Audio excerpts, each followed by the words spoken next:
Magandang araw po. Ito po yung bagong Winner X ng Honda. Bagong acquire ko po. So, ito po ay nabili namin ng 133,500. Pero ang SRP niya is 131,900. So, yung additional fee is para daw sa restro for 3 years. So, ito po yun. Sobrang ganda niya. Nabili ko lang nung last Saturday, so 4 days lang niya o 4 araw. Natakbo ko na ng 198. Pumunta kami ng Maliko. Sobrang smooth niya sa takakyatan, pati sa pababa. Sobrang smooth yung mga ABS niya, yung traction control sa twisties, ang ganda niya.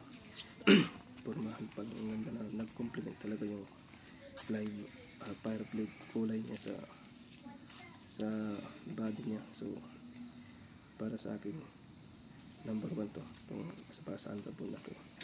Thanks. So subscribe po.